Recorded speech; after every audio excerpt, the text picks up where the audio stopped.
est passé par là, c'est effectivement pour commémorer une date importante pour nous qui sommes ici, importante pour, au-delà de nous, presque, je dirais, le monde entier. Parce que le 14 janvier, ça fait un retentissement mondial. C'est quelque chose qui dit que on peut changer les choses, on peut faire une révolution, on peut chasser un dictateur. Donc, aujourd'hui, on commémore le 14 janvier le départ de Ben Ali, la révolution tunisienne. On commémore malgré tout ce qui se passe.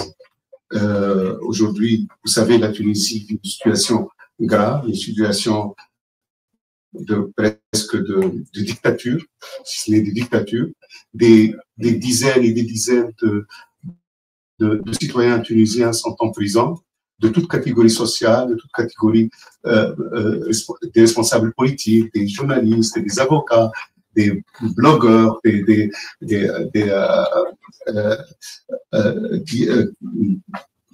qui sont en prison pour rien du tout. On ne sait pas pourquoi. Les gens qui sont en prison aujourd'hui se posent eux-mêmes la question pourquoi j'y suis en prison, qu'est-ce qu'on me reproche et quand est-ce que je sors. Ils ne savent pas quand est-ce que je sors, quelle est la procédure. Parce que même que les gens qui ont été condamnés à une condamnation précise, par exemple 8 mois de prison, au bout du mois, ils se sont vus accoler d'autres accusations.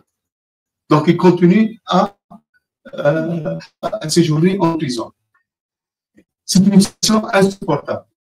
Et pour tout cela, nous, au Comité pour le respect des libertés en Tunisie, c'est un quotidien de défendre les libertés, de défendre les détenus et de se battre pour la libération de tous les détenus politiques et d'opinion. Tout, je dirais, sans exception.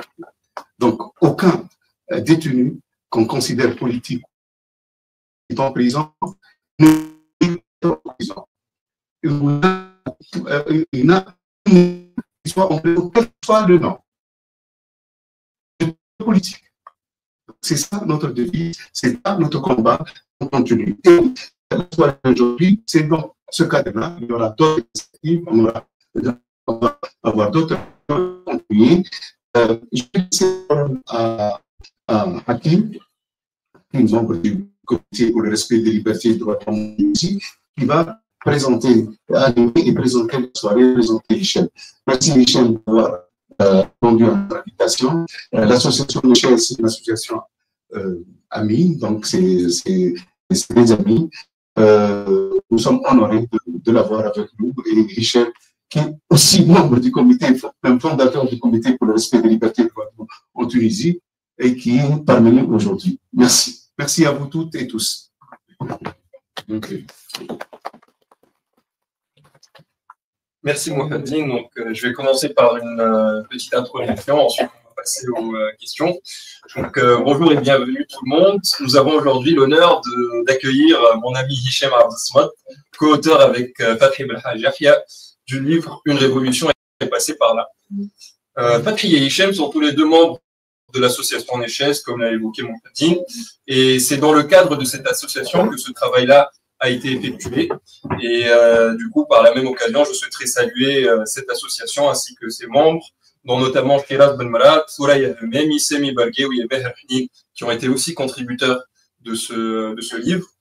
Et bien sûr, sans oublier le président Mohamed Nissi et la cheville ouvrière Mohamed Habib Zewiyadi Boudi. Donc, cette rencontre s'inscrit dans le cadre des événements du CRLDHT, qui ont différents objectifs, des objectifs de commémoration, objectifs de solidarité, de résistance. Et il passe sans vous rappeler la symbolique qui a été choisie pour présenter ce livre aujourd'hui, 14 janvier. Le 14 janvier a été libre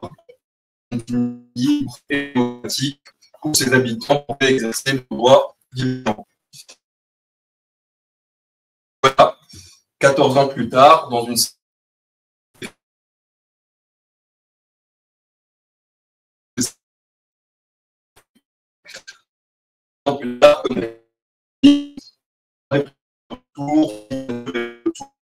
et nous avec la transition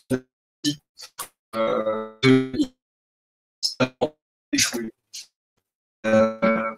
Aussi était globalement à l'échec. Dès le lendemain de la révolution, les de l'ancien régime et du retour n'ont jamais admis le caractère révolutionnaire de 2011.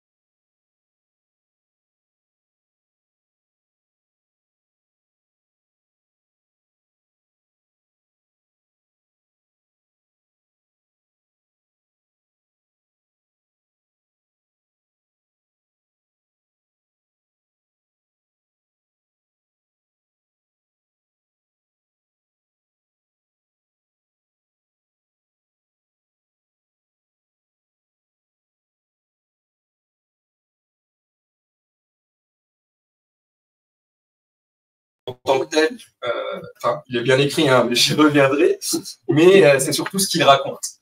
Ce livre raconte l'histoire de 3 expériences, à Jemna, Samema et Houédeya, des expériences locales qui sont très différentes dans leurs objectifs et dans leur forme, mais qui sont très similaires dans leur esprit, dans leur état d'esprit et dans leur nature.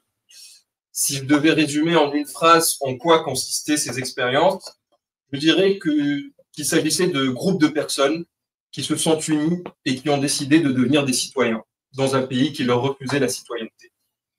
Que ce soit l'expérience collectiviste de l'oasis de Jemna, où les populations ont décidé de reprendre leurs terres et de la transformer en richesse sociale, l'expérience de Samema, où existe désormais un centre culturel sur les vestiges du terrain de bataille contre les terroristes, ou encore la grève des populations de Houédeya pour affirmer leur droit à l'accès à une eau potable et propre, toutes ces expériences n'auraient pas pu avoir lieu sans la révolution de 2011. J'irais même jusqu'à dire que ces expériences-là sans la révolution elle-même. Car la révolution, après tout, et au-delà de l'aspect purement politicien, du changement de régime et de gouvernement, la révolution a représenté un choc social et psychologique en Tunisie. Dans une société qui a vécu toute sa vie dans la dictature, 2011 nous a permis de réaliser que le changement était possible par la volonté populaire.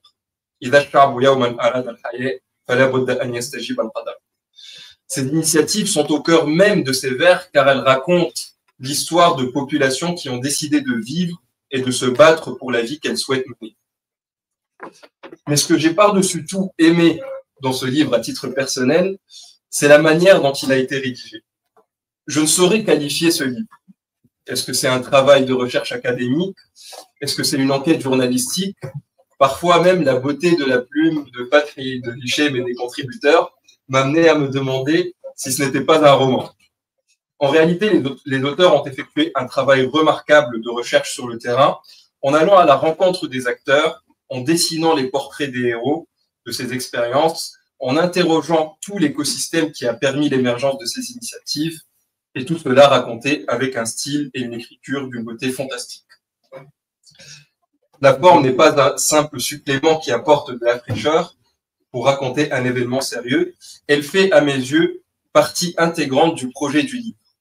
Car in fine, la Révolution restera un épisode de l'histoire, et l'histoire est un roman. Reste à savoir qui va le raconter et comment. Ce livre a le mérite de raconter, loin des thèses conspirationnistes et des discours théoriques dans les conférences et TEDx, l'histoire des changements profonds qui ont bouleversé ces micro-sociétés à Jemna Samem, à Houédeya, et qui sont la preuve qu'il y a bel et bien eu une révolution. En conclusion, ce livre est un témoignage pour l'histoire, le témoignage de petites expériences locales qui resteront une source d'inspiration pour les générations futures et qui nous font sortir du cercle tunisois ou parisien pour nous emmener à la rencontre d'un pays que l'on connaît encore très peu malheureusement. Un témoignage enfin pour nous rappeler qu'il y a eu une révolution en 2011 et que malgré tous les hauts et les bas, cette révolution a planté des graines un peu partout et dépassé. Et il sera difficile d'effacer son héritage, quels que soient les moyens utilisés.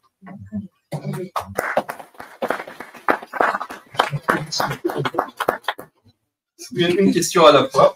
Donc, mais bon, première question ouverte. Non, avant la première question, j'ai une question très personnelle, parce que j'ai eu une semaine pour le lire ce livre, et du coup, je devais le lire dans le métro. Et c'était vraiment compliqué avec ce format. C'est un livre vraiment très grand, on dirait un journal. Et la question, c'est pourquoi ce format? Bon, il voulait me la poser comme ça en aparté entre nous. Je lui ai dit, écoute, si tu la poses, je pense que c'est vrai que ça mérite. Bon, c'est vrai qu'il est un peu lourd et ça mérite explication. Pourquoi le choix de cette forme-là? Comme tu l'as dit, en fait, il y a un côté magazine, hein, un gros magazine avec beaucoup d'images, avec du papier couché mat assez cher d'ailleurs, pas mal du tout. On tenait à avoir ce que l'on appelle chez les éditeurs un beau livre. Ça, c'était le parti pris, pas seulement esthétique. Hein. Il y a vraiment un choix, on avait des intentions claires, quoi. Si vous voulez, bon, je commence depuis le début. En fait, il s'agit d'un ouvrage qui est accompagné par 2 documentaires. Un documentaire en 2 langues. D'ailleurs, ça existe sur YouTube. Vous notez Une révolution est passée par là, et vous l'avez en version arabe et française sur la chaîne de YouTube de la chaise. Elle est accessible à tout le monde. Donc, et vous allez voir qu'il y a des images qui sont en résonance totale avec tout le bouquin. Donc, c'est une enquête qui a débouché sur un documentaire. Et sur ce beau livre, je reviens maintenant à ce format-là et à ce choix. En fait, on voulait que moi, une fois, il y a un copain, il m'a dit, mais pourquoi ce visage-là? Pourquoi le visage de Taha ou de Adnan et de Moussouf étaient comme ça? Et bien sûr, leur terroir, leur douar, leur centre culturel, leur hunchir, tout ça, pourquoi ils sont mis en scène de manière presque un peu trop voyante? Je lui ai dit justement, on voulait que ça se voit. On voulait que ces visages-là soient regardables, qu'on braque les projecteurs sur ce type de visage. Parce que ces visages, pour nous, comptent au moins autant que les visages qu'on a l'habitude de voir dans la scène politique qui était ou qui reste aujourd'hui. C'est pour le dire en des mots un peu anglais, these faces matter, si vous voulez. On voulait que l'on puisse focaliser aussi c'était pas faux, hein? J'avais préparé celle-là. Donc, c'est ça le parti pris, finalement politique, de dire que il faut qu'on puisse, que les projecteurs, que les grandes images, que les magazines un peu trop luxe ne soient pas réservés à ce qu'on appelle classiquement des vedettes. Pour nous, ces gens-là sont aussi méritent ce reportage et ces beaux livres pour que leur visage marque, à côté de l'écriture des textes, qu'on voit des visages, des expériences et des terroirs. Voilà pourquoi on voulait ce bouquin-là, même si, à l'arrivée, c'est une sanction, peut-être il faut un effet collatéral, le bouquin est assez lourd et c'est pas toujours facile à manier, mais enfin, on ne peut pas tout avoir. Voilà. J'ai répondu à la première question. Super, merci. Bah, du coup, je vais passer directement sur la question des acteurs parce que dans le livre, une très grande partie du livre est consacrée, il y a 3 chapitres, chacun qui est consacré à un acteur particulier, donc Tahar, Adnan et Moussouf. Donc, je voulais savoir, donc vous les avez rencontrés sur le terrain, vous avez discuté avec eux. Comment est-ce qu'ils ont articulé un peu leur investissement entre le niveau local, national et en fait, est-ce qu'ils avaient un peu une vision globale de leurs propres expériences à l'échelle locale ou est-ce que c'était juste enfermé dans un petit cercle local? Et par la même occasion, peut-être tu peux expliquer pour les gens qui n'ont pas lu le livre forcément et qui connaissent pas forcément ces expériences, en quoi consistait chacune des expériences Je vais peut-être pas pouvoir parler de tout dans le détail, mais je vais peut-être focaliser sur une expérience que je connais le mieux, celle de Jemna, parce que d'abord je suis de la région, et puis moi je me suis déplacé beaucoup plus à Jemna qu'à Ouaidir, même si j'y suis allé une fois, et à Samam, je suis allé 2 fois seulement. Mais Jemna, je connais beaucoup plus, parce que les équipes, en fait, sont amovibles, on change, il y a des gens qui se déplacent une fois, d'autres se déplacent, c'est pas toujours les mêmes personnes qui se déplacent, même si moi, en fait, étions présents à tout, globalement, d'où le choix de notre, soit la rédaction finale, soit la nôtre.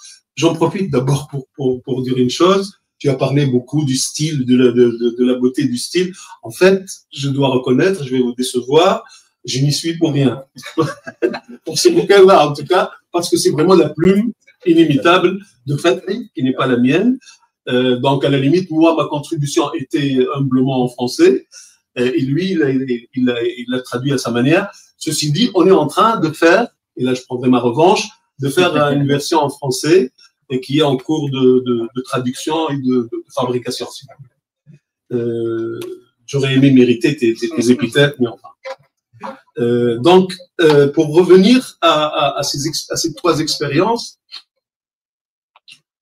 tu m'as dit d'abord, est-ce que chacune des figures, parce qu'on n'a pas parlé que des expériences, on a focalisé au début. Notre entrée en matière passait par ces hommes récits, par Adnan, Tahar et Mansour. Parce qu'on les connaissait depuis longtemps, hein, c'est pas par hasard, c'est des amis de l'association, c'est nos amis personnels pour la plupart, pour les 3. Donc, c'était une entrée en matière. Après, on a connu les lieux qu'ils fréquentent, là où leurs expériences respectives ont eu lieu. On a connu les leurs, leur entourage, leurs amis, tout cela. On a appris à les connaître et ces expériences, à nous pénétrer de ces expériences grâce à l'amitié. Parce que le bouquin aussi, on le dit en introduction, c'est un ouvrage de l'amitié aussi, un ouvrage d'amitié. Donc, on a commencé par ces personnages-là pour une première raison. Parce que on ne croit pas qu'il y a une sorte de monopole du charisme, tel qu'on le définit, tel que le définit depuis toujours. C'est pas seulement les porte-paroles de la classe politique ou de la scène politique qui diffusent, encore que il y en a qui usurpent le charisme dont il parle, mais enfin, il n'y a pas que ces personnages-là. Il y a aussi des charismes spécifiques, invisibles, et qui sont des anti-charismes, j'allais dire, en fait, des contre-charismes. Ce serait mieux, parce que c'est des gens qui se foutent comme de l'an 40 de ce que ça veut, de la visibilité, de la respectabilité sociale et politique, et surtout, c'est pas leur truc, le pouvoir pour eux, à la limite, c'est le dernier de leurs soucis, même si leurs actions, ils en sont conscients, en tout cas de manière inégale, de manière différente, chacun à sa manière, ils sont conscients de l'impact d'une certaine visée politique de ce qu'ils font. Je vais prendre le premier exemple. Tahar, que je connais bien. Je connais le mieux, je dois dire. En fait, ce qui attire en premier, d'ailleurs on va retrouver ça chez les autres aussi, c'est la multiplicité des casquettes. C'est des hommes orchestres. C'est des gens qui font tout, qui sont sur tous les créneaux, mais on ne le sent presque pas parce que ça coule de source. C'est une évidence. C'est une évidence que Tahar soit le président de l'antenne locale de la Ligue des droits de l'homme. C'est une évidence qu'il soit un syndicaliste reconnu, et même le syndicaliste numéro 1 de la région à un moment. C'est une évidence qu'il soit un enseignant. C'est pas indifférent. De français, par ailleurs, en fait, bien obligé, parce qu'il est plus arabisant que ça, mais à l'université tunisienne, on sait ce que c'est. Il le dit toujours, il écrit qu'en arabe, et il est prof de français. Et mais le fait qu'il soit enseignant n'est pas indifférent parce que celui qui ne connaît pas au village, il a été son élève. Celui qui n'a pas été son cousin ou son copain, c'est ses élèves sur 2 ou 3 générations. Donc cet homme-là connaît sa région, sa localité, sa communauté, c'est le mot en l'espèce, mieux que personne. De mon temps, on disait comme un poisson dans l'eau. Dans l'eau. C'est comme ça qu'on disait, faire une enquête. Donc, c'était évident qu'il devienne l'homme récit et le porte-parole de cette expérience, même s'il n'a rien demandé. Donc, la première rencontre, il a dit, mais ça m'est tombé dessus comme ça, par hasard.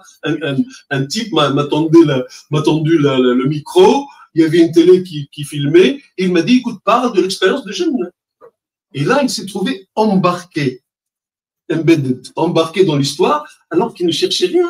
C'était pas son histoire, mais après, il l'a assumé, et parce qu'il était sur tous ces créneaux à la fois, il a pu incarner mieux que personne, parce qu'il s'agit vraiment d'incarnation, représenter mieux que personne, parce qu'il s'agit vraiment de représentation, et surtout parce qu'il a porté la parole mieux que personne, parce qu'il parlait le sabir de cette communauté mieux que personne.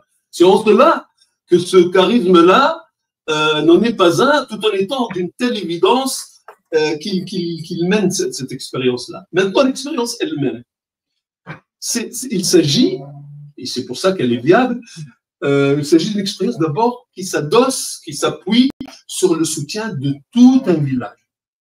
Donc, bon, l'histoire est connue, je ne vais pas la raconter dans le détail. Il s'agit d'un henchir qui a été repris par des jeunes d'une manière un peu embrouillée au début, qui a été par la suite géré par une association qui s'appelle l'Osage, l'Oasis de la SOGE, l'association de sauvegarde de l'Oasis de Jemna, et qui la gère toujours, qui est toujours là, qui va peut-être se transformer bientôt tenez-vous bien, en Sharika Ahliya, voilà, en société communautaire.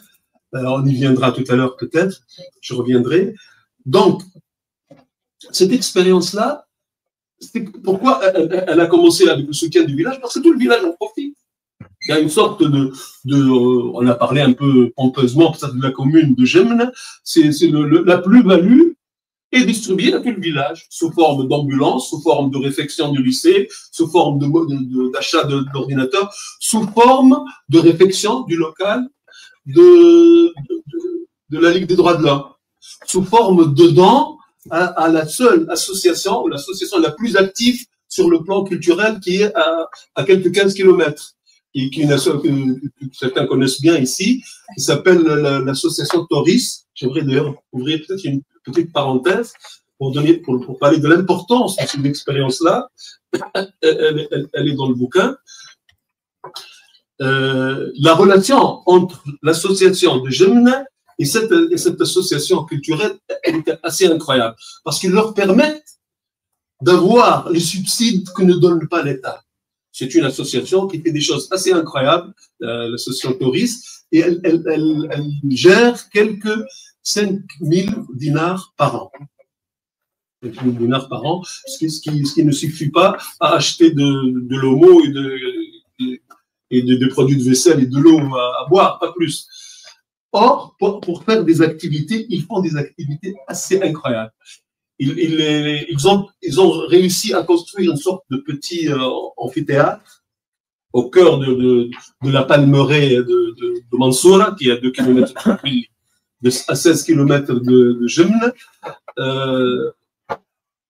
Ce petit amphithéâtre, ils le gèrent, c'est pas le leur.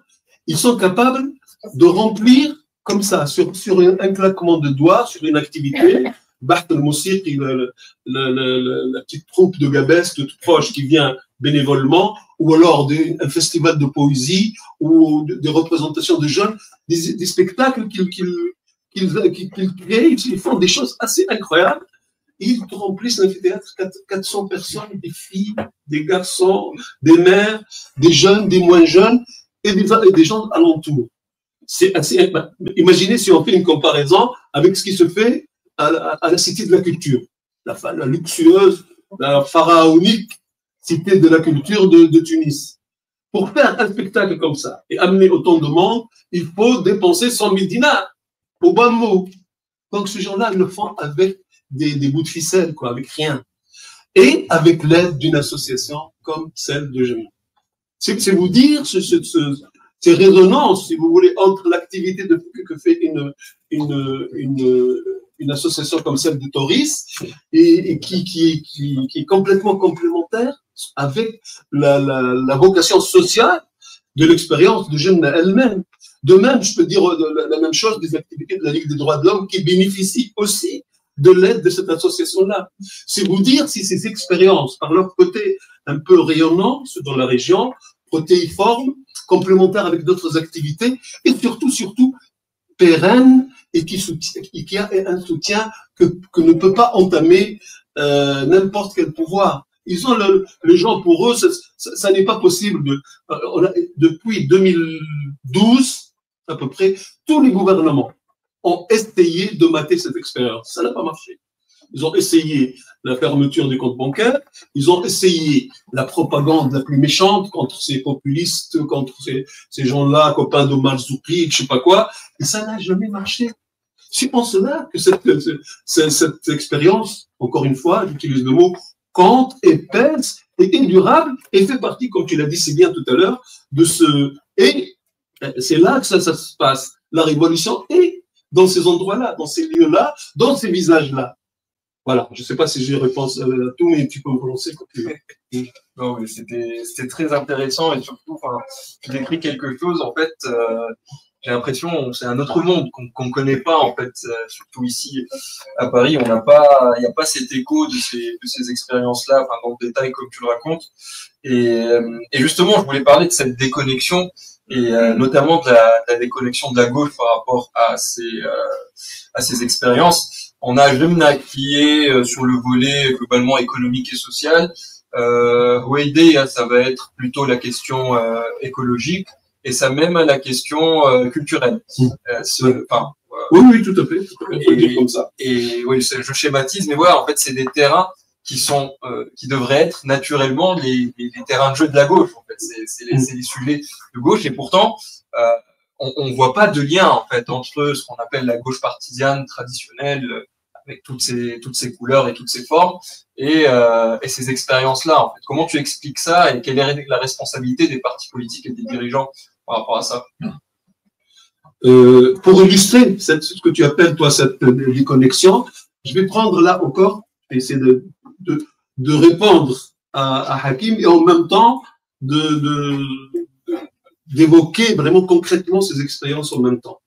Je vais prendre l'exemple de Mons Farway, le troisième personnage, le barbu là, un peu hirsute, dans la page, je ne sais plus combien, en tout cas, on voit bien son visage. Et ce garçon, quand il parle, quand on l'entend parler, il parle au tout début, vraiment la langue de bois la plus représentative de la scène politique mainstream de la vieille gauche ou de la gauche caduque, j'allais dire. Je suis un peu méchant, comme tu l'as dit, le bouquin n'est pas tendre avec nos vieux copains en plus.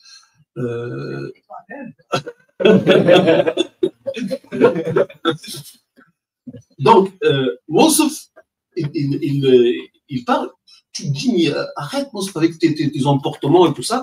Et en fait, parce qu'il adore ça.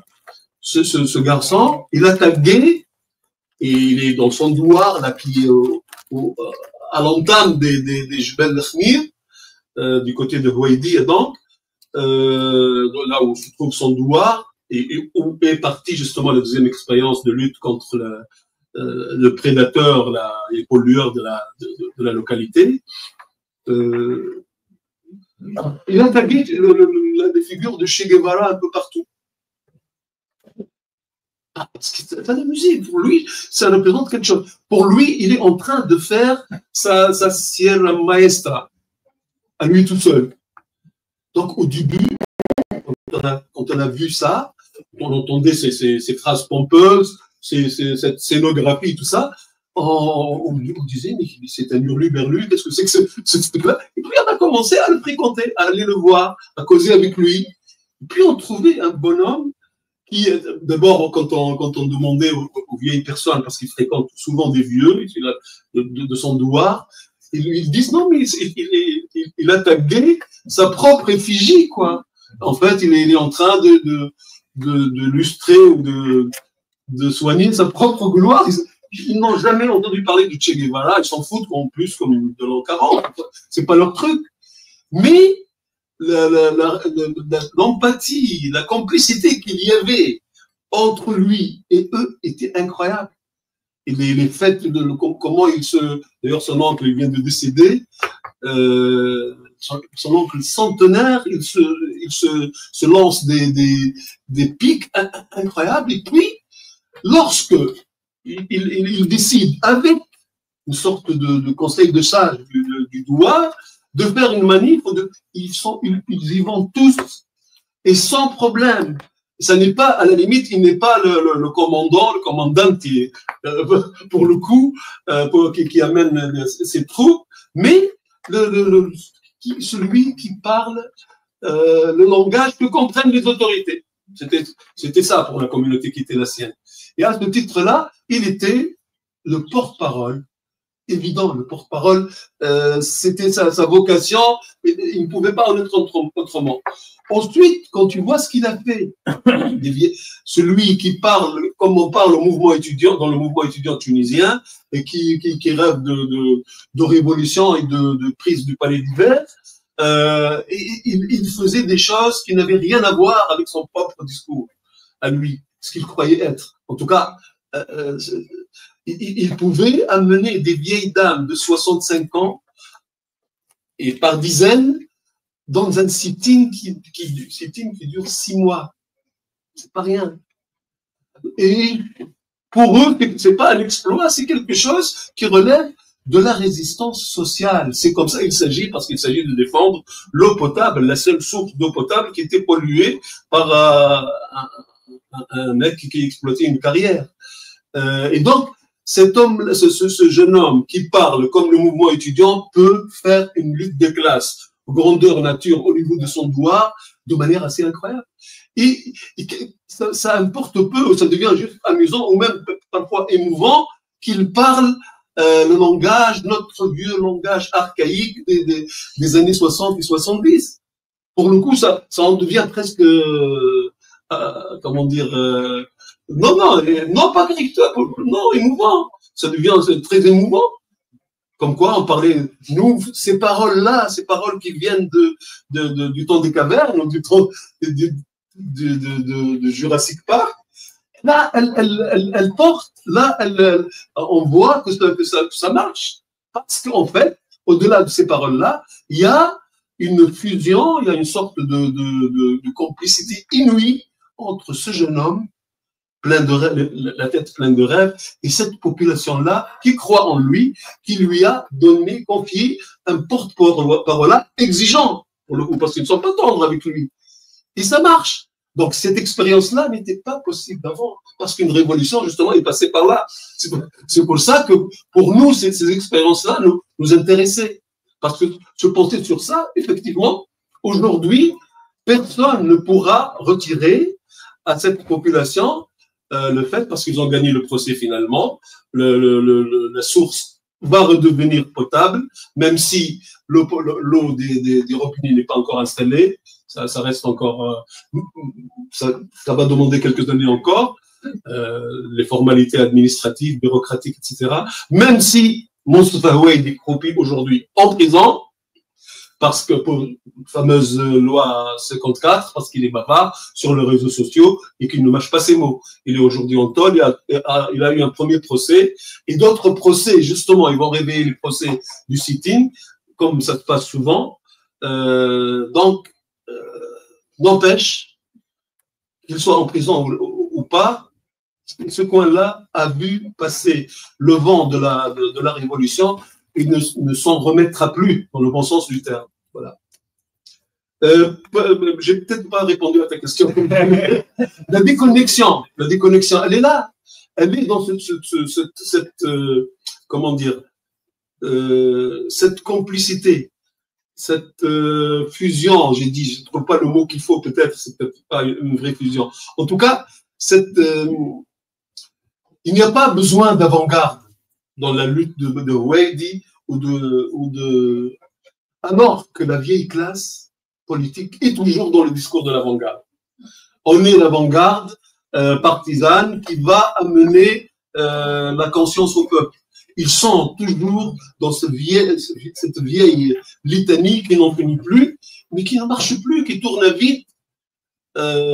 C'est des paroles mortes, sauf que les chefs ou ceux qui prononcent ces paroles-là ne le savent pas. C'est ça le problème. Rouet dit, Monsef, c'est bien que ces paroles marchent. C'est le même langage, sauf que lui, il le fait avec des gens qui luttent concrètement et réellement, et des gens qu'il connaît depuis sa tendre enfance. Ici, je vais peut-être bifurquer sur une question qui a été ambiguë. Une fois, à Tunis, quelqu'un qui a fait ses études en France, comme par hasard, je vais t'expliquer pourquoi. Parce que les références sont trop franco-centrées, c'est pour ça. En fait, il m'a dit, vous parlez toujours de terroir, de communauté, de ces gens qui sont introduits, qui sont complètement dans le culte de ce terroir. Il m'a dit, ça pleure bon le culte de la terre et des morts, quoi, qui est une thématique de la vieille extrême droite française. Je lui ai dit, mais non, c'est pas parce qu'il y a eu un nationalisme français virulent qui parle de culte des ancêtres et de la terre, etc. C'est pas parce que tout n'est pas pétainiste et n'importe où. Je dis le fait que ces gens-là soient en complète harmonie avec le milieu où ils évoluent et où ils luttent ne veut pas dire qu'ils sont c'est ça, en fait, parce que je dis c'est trop. Il y a des thématiques qu'on plaque sur des réalités ça va. Parce que j'ai deux micros depuis tout à l'heure, je suis commencé à loucher là. Tu vois, donc la déconnexion, elle est là entre un milieu qui parle à vide, qui n'arrive pas, qui se figure en avant-garde, mais il est le seul à y croire encore, alors que dans d'autres milieux, les milieux auxquels on s'est intéressé, il y a une vraie rencontre entre un porte-parole et une population, et cette rencontre-là produit des pratiques, des expériences, des luttes, des résistances révolutionnaires dans le sens plein du terme. Voilà. Merci, chef. Bon, j'avais d'autres questions, mais je pense que c'est tellement passionnant ce que tu racontes qu'il va y avoir beaucoup de questions dans la salle. Donc, je propose de passer la parole à la salle et je reviendrai à la fin quand même pour une question de conclusion. Par là. Mais du coup, voilà, on fait un petit tour dans la salle. Est-ce qu'il y a des questions?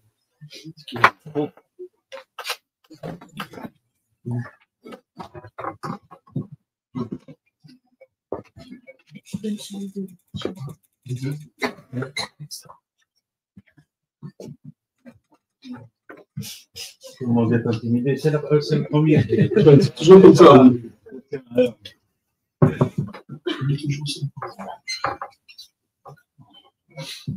Merci beaucoup, Hichem, de la façon dont tu as présenté les régions que tu connais bien, hein? Ben, il y a des choses que je connais bien, d'autres pas. Je connais aussi, j'ai reconnu la plume de Fatih. C'est vraiment super. Mais c'est vrai, c'est un grand effort. Je reviens juste une remarque que le jeune, désolé, j'ai oublié le prénom, c'est la vieillesse hein, qui avait oublié. C'est une remarque le fait que tu as dit que ça ne pouvait pas être autrement.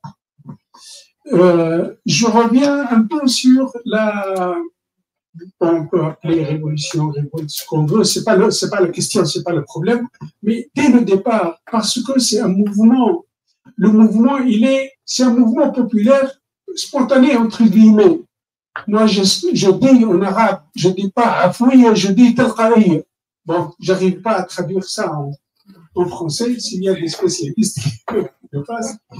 Et donc, dès le départ, c'était bon, le fait de dire dégage, c'est pas un programme, c'est pas bon, c'est vrai, il y a Khobz, Ria ou Karam, etc. Mais ce n'était pas structuré, ce n'était pas un Micro, même si technologie. Oh, je sais pas, la technologie.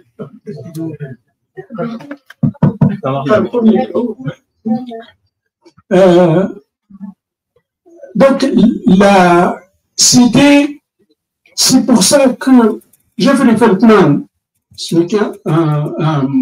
comment on appelle ça, qui est un fonctionnaire du ministère des Affaires étrangères américain, qui est chargé du Proche-Orient, ce qu'on appelle le Proche-Orient. Il était en Tunisie pour quelques heures, le 14 janvier. Il est resté 3 jours. Et il n'est parti que lorsque le premier gouvernement, présidé par Ranouchi, Mohamed Ranouchi, etc., est parti. Donc déjà, au départ, il y a les Américains, et puis il est venu à Paris informer l'Élysée. Donc c'était déjà, ce n'est pas, je suis d'accord avec toi que ce n'est pas une question de complot. Ce sont des choses qu'il ne faut pas. Non, je crois que le micro est réglé sur une durée d'intervention.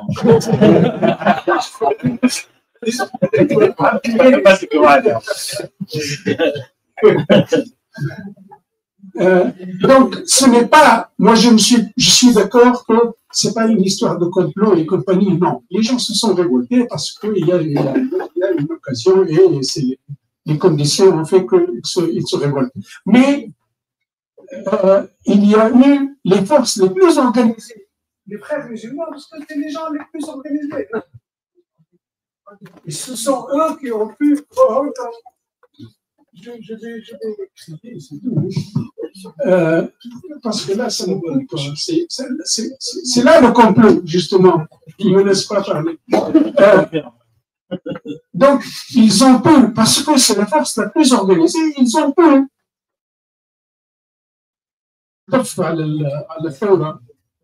Ils ont tous accaparé la révolte de la population. Donc, effectivement, ça ne pouvait pas donner autre chose que ce qui a eu lieu. C'est tout. C'est pas la peine de le dire comme ça, quand même. peut-être on prend plusieurs. C'est tout que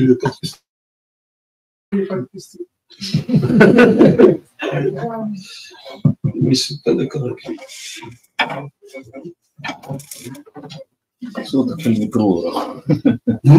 Merci pour cette présentation. Si je comprends bien, il s'agit d'expériences qui sont nées au lendemain de la Révolution.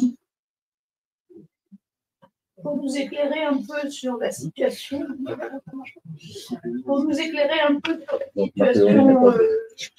actuelle.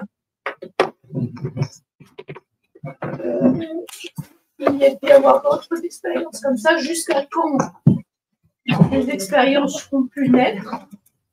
Est-ce qu'elles peuvent encore naître aujourd'hui?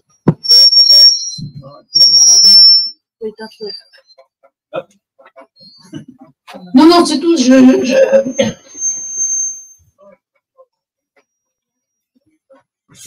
Est-ce que s'il s'agit d'expériences qui n'ont plus parce qu'elles ont eu lieu au lendemain de la Révolution, que se passerait-il aujourd'hui?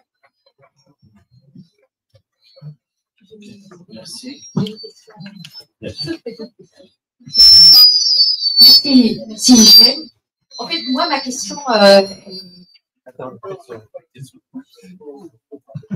En fait, moi, la question que je voulais poser, c'est quel est le dénominateur commun entre ces 3 expériences? Une dernière question. Tu veux? Non. D'autres questions?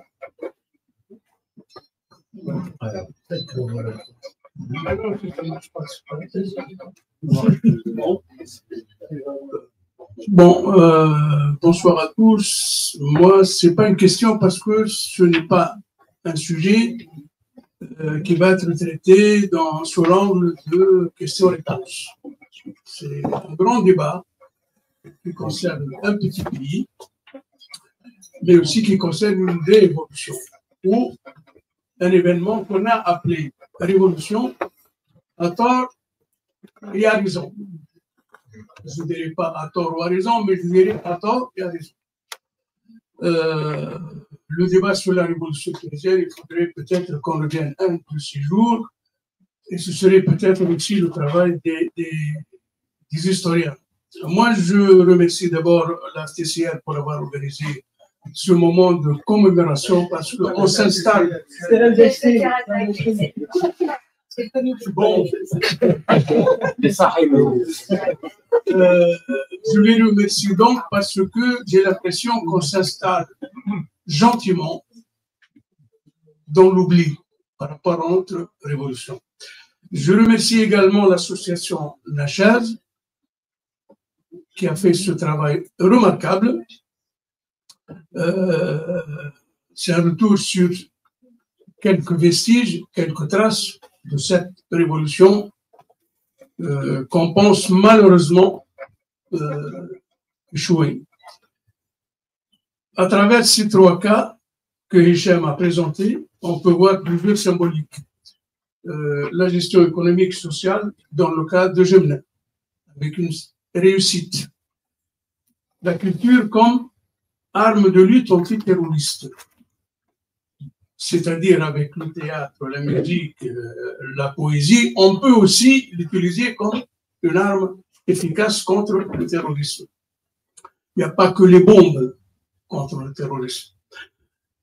La défense citoyenne de l'écologie, dans le 3e cas, c'est aussi un sujet d'actualité à l'échelle du monde entier. Ces symboliques sont traversées, à mon avis, par des valeurs qui s'appellent compétence, efficacité, esthétique. Il y a de l'esthétique dans ces cas. Le sérieux, le fonctionnement démocratique et participatif, le caractère responsable et collectif. Toutes ces valeurs-là elles ont traversé ces actions des trois cas. Ces valeurs horizontales divergent foncièrement avec la verticalité du pouvoir, c'est-à-dire le pouvoir d'en haut, son omniprésence, l'État bureaucratique, inefficace, et ainsi de suite, la gestion de la vie quotidienne des citoyens. Je pense qu'il y a une certaine rupture, et c'est ça qui est aussi à la fois efficace et beau. Bon, il n'y a pas qu'en Tunisie qui a existé ce genre de... Moi, j'ai en mémoire deux expériences dans notre région arabe. La première, c'est dans les années 40, en Égypte, dans le sud de l'Égypte. Et c'était le déménagement de la ville de Gourna contre le déluge et contre les crues du Nil. Un certain architecte qui s'appelait Hassan Fathi, il a associé tous les paysans du village pour reconstruire ailleurs un très beau village. Et les paysans ont contribué, ont participé depuis l'élaboration des plans jusqu'à la décoration des appartements et des logements. La deuxième expérience, c'est plus près de nous, c'est en Algérie, dans les années 60. L'Algérie venait d'accéder à son indépendance et il y avait une association composée d'une 50aine de personnes où il y avait des ingénieurs, des techniciens dans la sidérurgie, et ils ont appelé ça l'association des sidérurgistes algériens. Ils ont été aidés par des syndicalistes français, des sidérurgistes, des ouvriers spécialisés, des ingénieurs, et ils ont travaillé pour mettre en place un plan de production sidérurgique pour l'Algérie, ce qui a fait de l'Algérie un grand pays qui dispose d'une sidérurgie. Et c'était à la base une association de solidarité avec le gouvernement algérien qui n'avait pas les moyens à l'époque. C'était en 67, 68, quelque chose comme ça. Voilà, donc, s'il y a une moralité ou une leçon à retenir, c'est la suivante. Quand les citoyens s'en mêlent, quand le peuple s'en mêle, les résultats en général, ils sont là. Merci. Je veux répondre. Ok, il y a des questions derrière.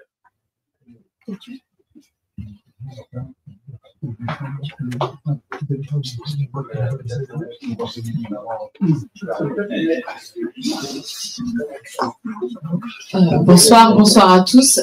Pardon, je n'ai pas appuyé sur le début de la discussion, mais j'avais une question par rapport à cette question-là de la révolution, il fallait passer par là. J'ai envie de dire que reste-t-il de cette révolution, particulièrement sur la question des jeunes, des moins jeunes, de l'exode en fait de la fuite des cerveaux en Tunisie. C'est pour rebondir sur une petite analyse que monsieur a fait sur la population. Aujourd'hui, en tout cas, on constate qu'il y a une forte exode de la Tunisie vers d'autres pays comme la France ou d'autres, particulièrement de cadres, d'ingénieurs en informatique.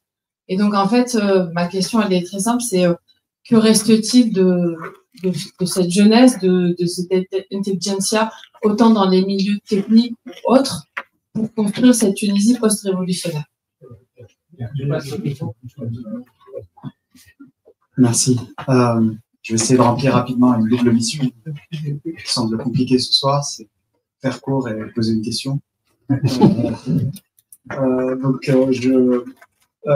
voulais poser une question concernant le futur finalement de ces mouvements.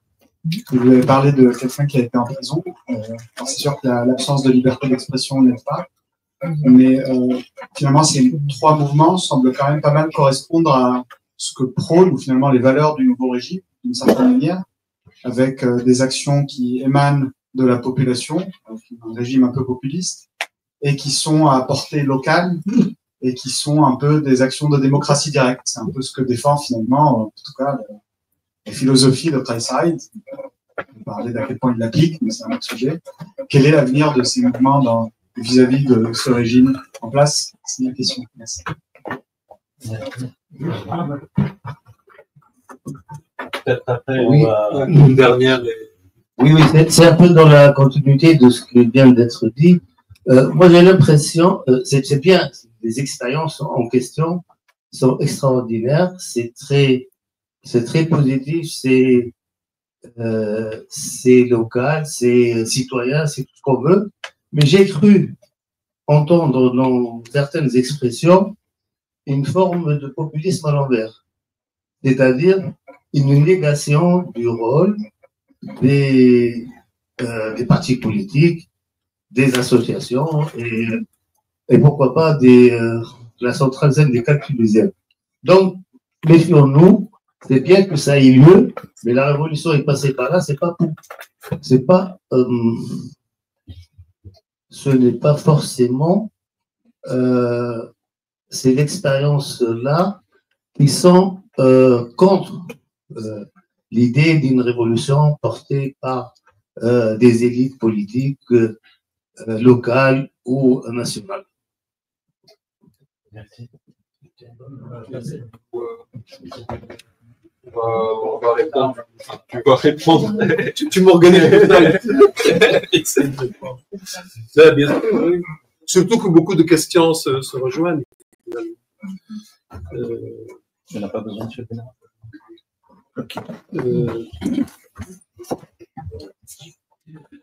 Que reste-t-il de la révolution? On va commencer par là. Je pense qu'il a besoin de celui-là.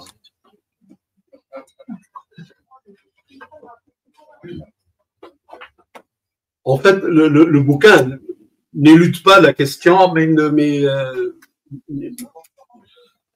n'y répond pas. Quoi.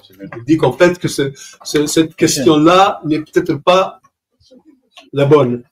Attends. Et c'est pas le bon micro non plus.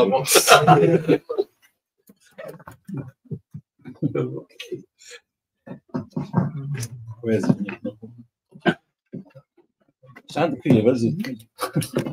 Vous savez, on avait l'habitude, il y a quelques...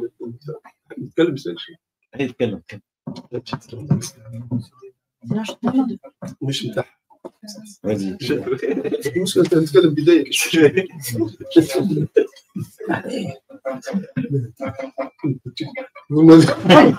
Avec lui, c'est pas évident.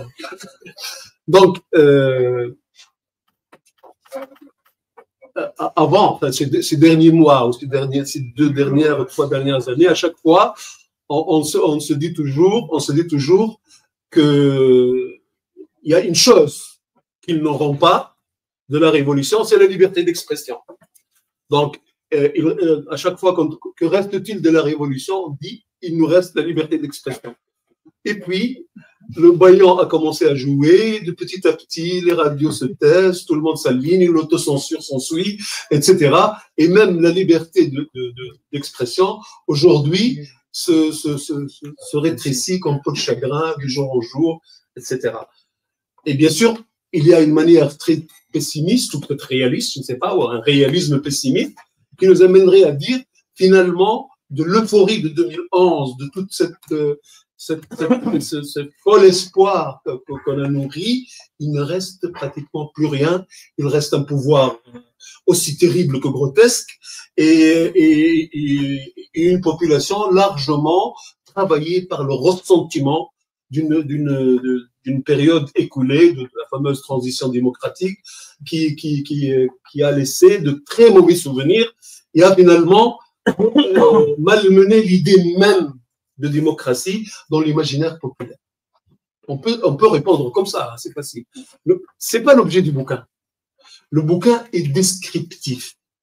Il ne sait pas de théoriser sur la révolution, sa nature, une typologie à la manière dont s'exercent certains chroniqueurs en Tunisie. Voilà, quel type appartient à la Tunisie, la révolution tunisienne, dans quelle case il faut la mettre. Ce n'est pas le souci de ce bouquin-là. Le bouquin essaie de donner à voir et à lire quelques expériences locales qui nous semblent n'ont été possibles, qui nous semble-t-il n'ont été possibles que parce que la révolution est passée par là. Bien sûr, après, ça va peut-être ricocher sur notre manière de comprendre ce qui s'est passé, même si, bien sûr, on pouvait identifier. C'est à la limite ce qui nous fonde à dire, comme l'a dit tout à l'heure Hakim si bien, une révolution a eu lieu. Ce qui nous fonde à affirmer cela ne date pas de ce bouquin, ne date pas ne se fera pas par la recherche des traces de la révolution. C'est pas ça. Dès le début, on avait identifié quelque chose. On avait identifié les acteurs. On avait identifié la résonance entre toutes les catégories sociales tunisiennes, du fin fond de Sidi Bouzid, chez les plus pauvres, parmi les pauvres, ce qu'on appelle les invisibles, M. Balterne, etc., et jusqu'à Tunis, jusqu'au mouvement syndical. On a vu ces résonances des marges jusqu'aux classes moyennes qui ont renversé un régime qui durait depuis 23 ans. Et avec quel fracas! On a vu naître sous mesure comme ça, vivre une société civile qui scintillait, qui vivotait jusque-là, et on l'a vu naître entre les toubibs, les avocats, les étudiants, tous ces acteurs qui ont fait irruption dans l'arène. Tout cela, ce sont c'est l'identification d'une révolution. On l'identifiait, on les voyait. Donc, on pouvait identifier la révolution par la radicalité de la revendication, la grande revendication de la dignité et de la liberté en même temps, d'un changement social et d'un changement des institutions.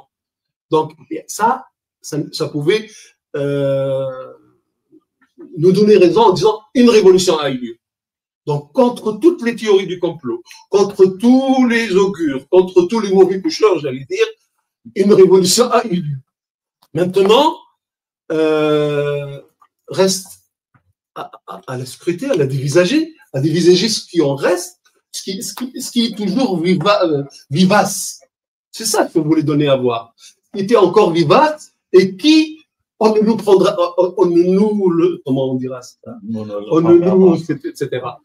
On ne nous volera pas, voilà. On ne nous prendra pas. Ça, c'est acquis, c'est définitif. sensation qui revient. Celle-là, elle est pérenne. C'est ça qu'on voulait dire. Des expériences sociales, des pratiques, des processus. Si vous voulez, je vais faire peut-être une sorte de parallèle, je ne sais pas si c'est une comparaison, entre ces expériences locales ou pas locales, hein, de toute façon, des expériences qu'on a, les exemples qu'on choisit sont localisés, ces expériences-là, associatives ou pas, ont démontré leur efficacité, leur pérennité, parce qu'il y a une rencontre, comme tu l'as dit, Ali, tout à l'heure, avec le peuple. Parce que la figure du peuple est là, est vivante. C'est ce qui a fait leur viabilité. Qu'est-ce qui a fait, par exemple, que, si on revient là où le grand loupé, j'allais dire, le grand raté de la post-révolution, la fameuse transition démocratique, c'est-à-dire, comparé à ces expériences-là à Jemna et ailleurs, la fameuse transition démocratique, c'était la vieille classe. Qu'est-ce que la vieille classe politique a fait de l'insurrection? Qu'est-ce qu'elle en a fait? Cette transition, c'est le véritable, comment dire, il fallait tenir et l'insurrection et l'institutionnalisation ensemble et tout le temps. J'utilise ici à dessein un langage que j'aime bien, celui de Balibar, qui parle de tenir ensemble la construction institutionnelle et la pérennité de l'insurrection, l'esprit de révolte, si vous voulez, ou l'esprit de révolution. Ou comme dit mon copain maire, cet esprit de résistance né dans le sillage de la révolution. Donc, on prend ces deux expériences, cette manière de gérer de manière complètement catastrophique. Là, j'ouvre une parenthèse parce que sur cette fameuse transition, il y a un texte qu'il faut absolument lire, celui de Jocelyne Dakhlia, qui est avec nous ce soir, et qui est très peu lu, et qui essaie de déconstruire ce concept, cette notion, pour dire qu'en fait, la fameuse mouchouartou, qu'on attribue à la vieille gauche et tout ça, c'était au cœur de l'expérience de la transition. Je crois que ça qu'on non seulement tenir ensemble le social et l'institutionnel, non seulement construire la démocratie avec les gens concernés, et en parlant de leurs intérêts, en faisant le social, oublier le social, occultation de la question sociale. Ça n'a pas été autre chose.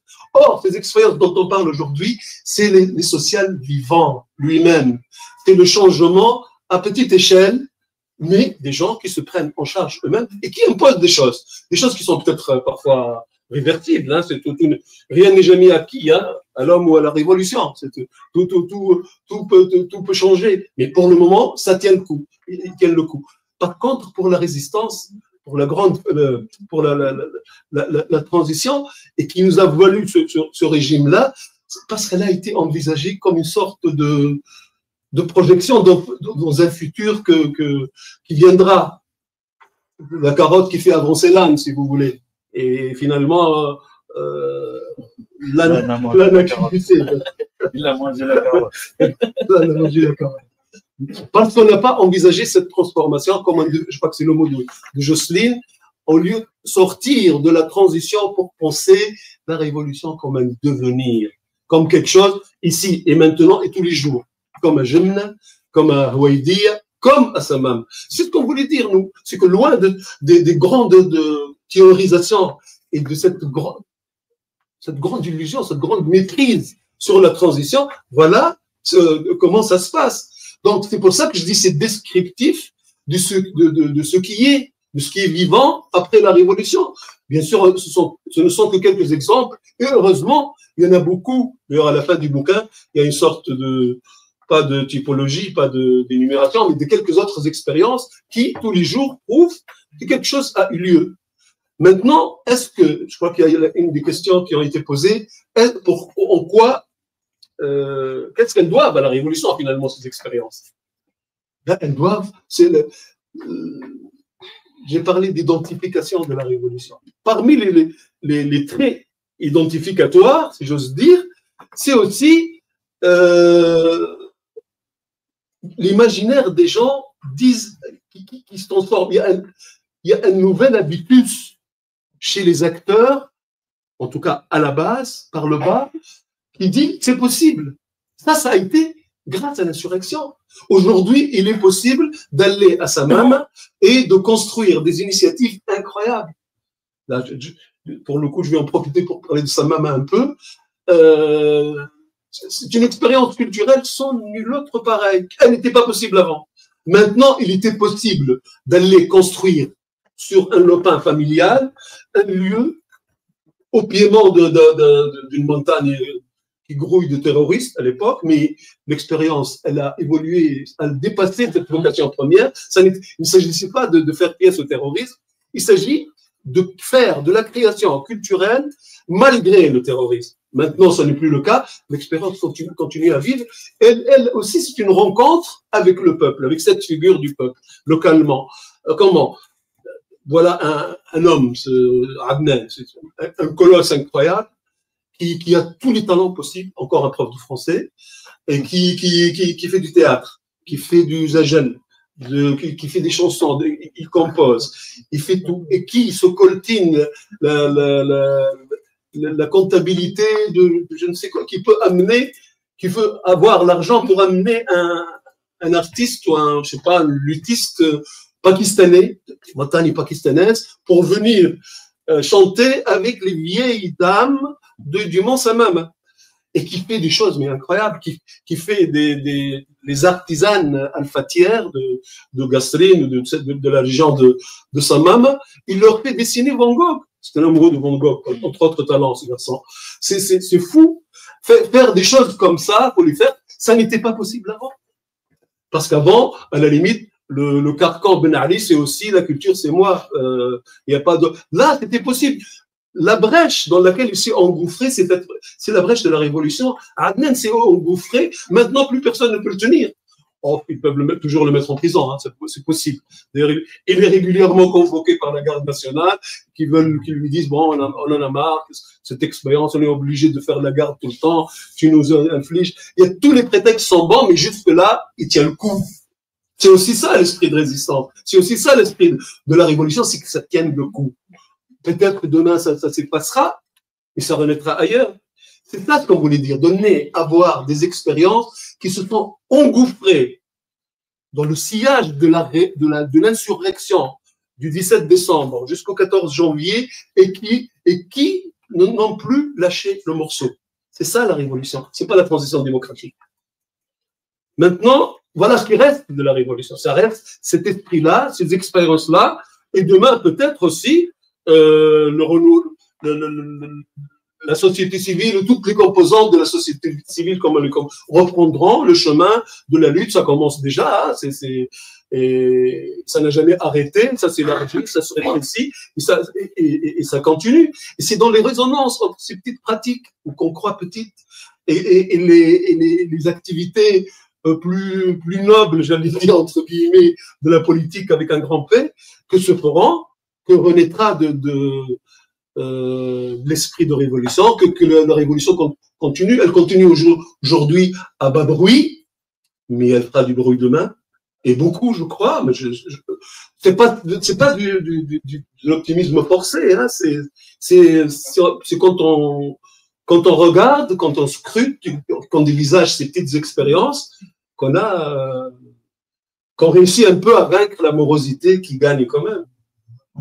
Voilà, je ne sais pas si j'ai répondu à tout. Merci, Michel. Je pense qu'il nous reste le temps juste pour... Attends, peut-être un petit mot. Sur le populisme à l'envers. Oui, j'avais oublié ce détail-là. J'allais dire populiste soi-même, mais enfin, c'est pas... Je ne crois pas. Là, parce que ce reproche-là nous a été adressé, hein, par beaucoup de gens. Vous vous intéressez au petit peuple, vous mettez ce petit peuple qui est animé des intentions pas forcément très conservatrices parfois, qui n'ont rien à voir avec la révolution, vous les mettez sur un piédestal pour en faire des sortes de mythes ou de mythologie, de héros mythologiques d'une révolution qui n'a pas eu lieu. C'est à peu près globalement la rhétorique qui nous est parfois adressée et que j'entends un peu maintenant. Je ne vais pas me mettre à définir ce que c'est que le populisme, hein, mais ce que je sais, c'est que comment dire, faire avec le peuple, ça n'est pas le populisme. Ça n'est pas forcément le populisme. On a l'impression, dès qu'on prononce le mot peuple, on risque, on passe pour un populiste. Ça n'est pas forcément ça. Le populisme, c'est quand il y a d'abord le monopole d'une parole, quand il y a incarnation par un chef qui se dit le peuple, un chef qui se substitue au peuple en lui volant ses mots, en le payant de ses propres mots. Bon, on peut disserter jusqu'au matin sur le sens du populisme. Là, maintenant, toute expérience populaire n'est pas forcément populiste. Il faut se méfier. La proximité avec le peuple n'est pas populiste. L'attention, le care, comme on dit, par rapport au peuple n'est pas populiste. Ou alors, faut cultiver nos petits coins d'élite infaillibles et on va s'ennuyer à mourir. En plus, parce que je ne crois pas qu'il y a une issue quand on s'isole de notre société. J'utilise à dessein le mot peuple, même si je crois que c'est une figure évanescente. Le peuple existe et puis il disparaît. Je vais peut-être parler du social. Parler de la société, c'est ce que présente ce bouquin. Il présente des bouts de société, des bouts de pratiques sociales, des bribes de pratiques sociales qui sont importantes et qui comptent et auxquelles il faut faire attention. Parce que ceux qu'on croit, ceux qui applaudissent aujourd'hui Saïd, même ceux-là, sont susceptibles demain d'inventer, de créer, et ce qu'ils font déjà, d'ores et déjà. Et c'est ça qui compte. Je vais revenir à Jemna. Par exemple, Jemna, dans l'expérience de Jemna, dans cette association, il y a des gens qui ne sont pas gênés par la figure de Saïd. Au contraire, ils disent, bon, il fait des choses, après tout, le combat les corrompus, il est pas mal, et ils nous écoutent. Et ils osent aujourd'hui, ils sont prêts à faire une société communautaire. Sharika Ali a transformé cette oasis pour que l'expérience continue. Maintenant, qu'est-ce qu'on va dire par rapport à ça? Ah, ils sont tombés dans le piège du populisme. Ça, c'est la réaction pavlovienne qui pourrait venir à beaucoup de gens. Moi, je ne crois pas à ça. Je crois que ces gens-là, dans cette localité qui s'appelle Jemna, ont appris à faire de la politique révolutionnaire, populaire, sur le tas. Ils ont appris aussi à être malins comme des singes, à négocier, à résister à Youssef Chahd, à résister à Béji Qaïd Sebsi, à résister tout le monde. Ils ont appris, ils ont louvoyé, ils ont fait des concessions avec notre copain qui est aujourd'hui en prison, Samir Betaï, qui est le premier à les avoir écoutés. Il faut que je lui rende hommage ici. Le premier à les avoir écoutés et a promis de transformer l'expérience en coopérative. Ils l'ont suivi, bien sûr, il n'a pas été écouté. Et jusqu'à aujourd'hui, les lois, les décrets d'application des fameuses coopératives par Saïd et avant lui par les autres. Donc c'est resté comme en suspens. Donc ces gens-là ont négocié avec Samir, que Dieu lui procure beaucoup de courage là où il est, avec Saïd, avec Chahd. Ça aussi, c'est une manière. C'est pas parce qu'on discute avec les décideurs et qu'on fait des concessions qu'on oublie le peuple. Non, c'est comme ça que ça se passe. Tu t'accroches à ton expérience, à ce que tu veux avoir. Après, quand il faut faire des concessions, on les fait. Ça aussi, c'est l'apprentissage d'une autre manière de faire de la politique, ce que la vieille gauche ne fait pas. Tout obnubilé par sa peur du populisme. Voilà. Merci beaucoup, Hichem. On arrive à la fin de la présentation. Il reste le temps juste pour une question et je vais la prendre. Juste avant de conclure et de te laisser la parole, il faut savoir que le livre donc est disponible là-bas sur la table ici si vous voulez l'acheter, ainsi que le livre de Jocelyne, Les coups des franches, un très beau texte que nous vous conseillons aussi de lire. Donc vous pourrez aller les prendre Enfin, les acheter.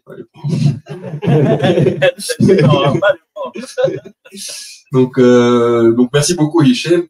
Et du coup, pour conclure, je voudrais que tu conclues sur une question en particulier, et je sais qu'elle était chère, c'est sur le rôle de l'intellectuel, notamment à gauche, dans la production des textes, dans la rencontre des acteurs, dans leur accompagnement. C'est un peu ce que vous faites globalement chez Nechez, et si tu pouvais aussi nous dire s'il y avait des projets futurs chez Nechez.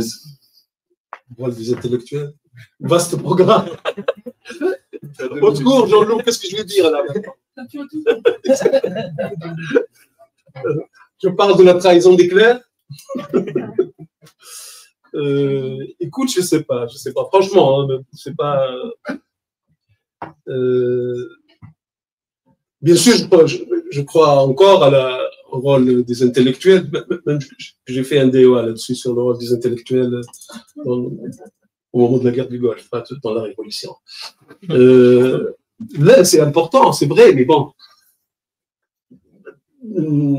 Essayons de faire en sorte qu'on ne commence, comme on a fait dans ce bouquin, on ne commence pas par la définition, par définir quelque chose. On essaie de voir en contre-plongée, j'allais dire, comment se passent les choses. À Nechez, nous, on se dit qu'il faut que la recherche, on explique dans l'introduction, le monde de la recherche en sciences sociales, c'est pour ça d'ailleurs les coups des franches ne parlent que de ça, c'est très important. Le monde de la recherche et le monde associatif, de ce qu'on appelle la militance, si vous voulez au sens large, doivent être complémentaires. Qu'on appelle ça du travail intellectuel à l'arrivée, c'est tant mieux. Que cela permette comment dire, l'émergence de nouveaux chercheurs ou de jeunes intellectuels organiques, comme on aime à dire en Tunisie, tout le monde parle d'intellectuels organiques. D'ailleurs, dès que tu parles de Gramsci, l'intellectuel organique, c'est une passion tunisienne, universitaire en tout cas. Donc, des intellectuels organiques, pour le coup, émergent. C'est une bonne nouvelle pour tout le monde, pour la révolution, pour la société tunisienne. Et aujourd'hui, je ne sache pas qu'il y ait une intellectualité, qu'il y ait une démarche intellectuelle qui ne s'intéresse pas au peuple, à la révolution, au lendemain de la révolution, à la liberté d'expression, à la résistance démocratique. Voilà. C'est tout ce que je peux dire à ta question qui est trop. Mais je t'ai dit, on essaie de faire en sorte. D'ailleurs, Jocelyne Dakhli, encore elle, je suis désolé, il m'oblige à parler de toi, parce qu'elle est membre fondatrice de Nechez. Donc, justement, dans les notes d'intention de départ, c'était ça, c'était ouvrir des espaces de parole où se rencontre la parole militante et la parole du chercheur. C'est ça l'objectif. C'est ça. On essaie de le faire, y compris dans ce bouquin. On essaie de le faire en éditant ce type d'ouvrage. Et donc, tout ce qu'on a fait, l'ouvrage de Meher Hanin, de la Société de Résistance, était dans cette perspective-là. Mais on n'est que quelques tribus. Enfin, on aime à se définir comme des agitateurs d'idées, des bricoleurs plutôt. J'espère qu'on réussira. Enfin, on fait ce qu'on peut, quoi. Voilà. Merci beaucoup.